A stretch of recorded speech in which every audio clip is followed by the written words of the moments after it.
Hello students, this video is on electric charge and field. The electrostatic force acts between two charged bodies even without any direct contact between them. Whenever an electric charge small q is held in the vicinity of another charge capital Q, then the charge small q experiences a force of attraction or repulsion. The region around charge capital Q in which it can exert a force of attraction or repulsion on a charge small q will be termed as the electric field. This is similar to the magnetic field around a magnet, which you studied in earlier classes. We define electric field due to a given charge as the space around the charge in which electrostatic force of attraction or repulsion due to the charge can be experienced by any other charge. Here let us assume capital Q as the source charge and small q naught as the test charge placed in the vicinity of source charge.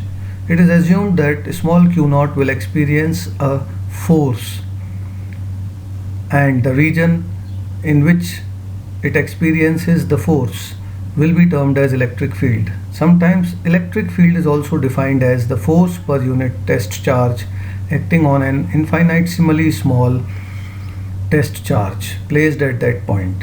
Mathematically, we write the formula for electric field as force per unit test charge Q naught.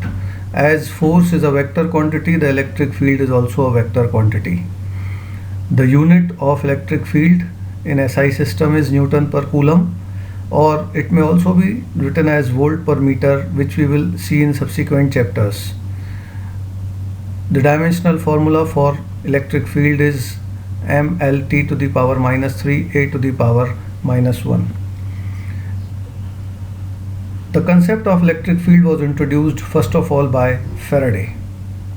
The charge capital Q which is producing the electric field is called the source charge, and the charge small q naught which tests the effect of the source charge is called the test charge.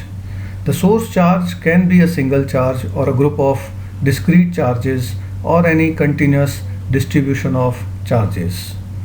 You can go through the physical significance of electric field from your textbooks. As said earlier that the source charge can be a single charge. A single point charge has the simplest electric field. Consider a point charge capital Q at the point O. We wish to determine the electric field at any point P at a distance small r from it. For this, we imagine a test charge Q naught at that point. Then, according to Coulomb's law, the force of attraction on or repulsion on the charge Q naught will be written as 1 upon 4 pi epsilon naught Q naught by r squared. And by the definition of electric field, which is defined as force per unit test charge, we get the equation for the electric field of a single charge, which is 1 upon 4 pi epsilon naught Q by r squared. To represent an electric field, we require electric field lines.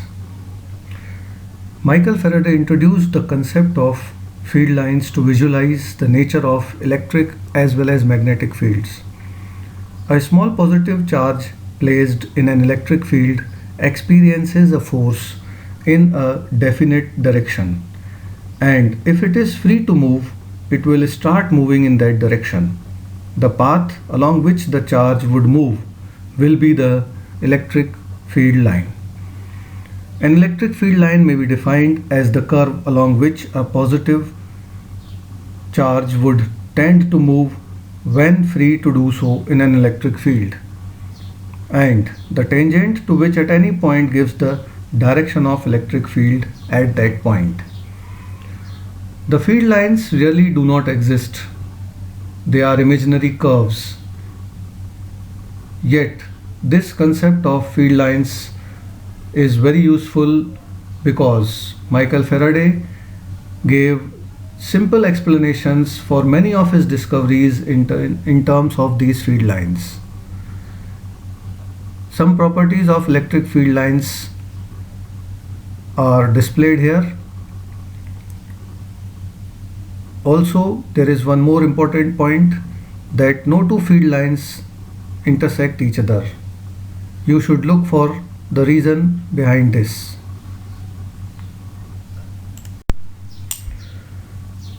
As discussed earlier, that the source charge can be a single charge. Here we see a pair of two equal and opposite charges separated by a small distance. This entity is termed as electric dipole. Every electric dipole has a certain dipole moment. The dipole moment is defined as the product of magnitude of any of the two charges and the distance between the two charges. This distance between the two charges is termed as dipole length. It is represented as 2a. The reason behind taking this distance as 2a is that our further derivations will be more easier by taking this distance as 2a instead of taking it as a. The SI unit of dipole moment is coulomb meter.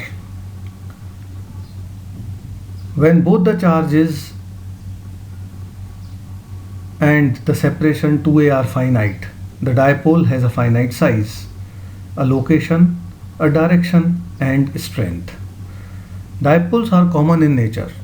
In molecules like H2O, HCl, the center of positive charges does not fall exactly over the center of negative charges. Such molecules are electric dipoles. They have permanent dipole moment. You may also see in some books an ideal dipole. When we think of a dipole in which this size 2a tends to 0 and the charges tend to infinity in such a way that the dipole moment has a finite value, such dipole of negligible small size is called an ideal dipole. Dipole associated with individual atoms or molecules may be treated as ideal dipoles. An ideal dipole is specified only by its location and a dipole moment, as it has no finite size. Dipole moment is a vector quantity and it is directed from negative charge to positive charge.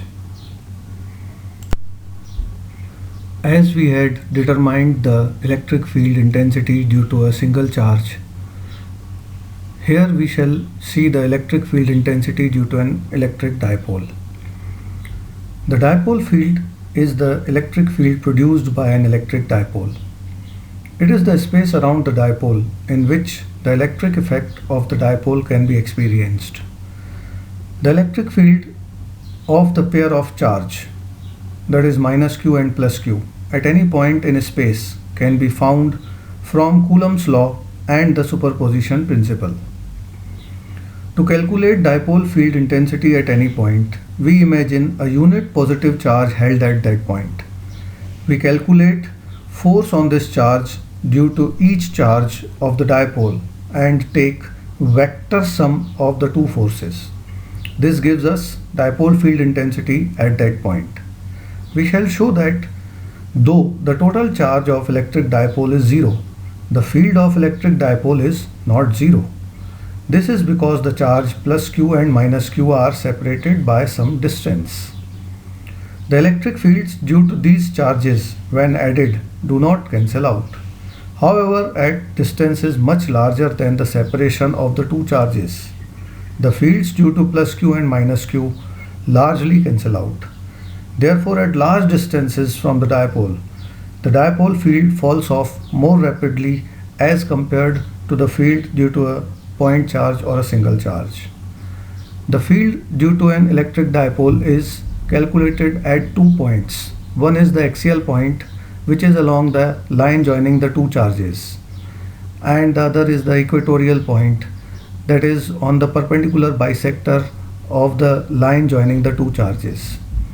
We shall see that the axial field is twice the equatorial field. The derivation of these two formulae for intensity of electric field due to a dipole at an axial point and at equatorial point you can see on my YouTube channel Physics for All by S.V. Kataria. That's all for now. Thank you.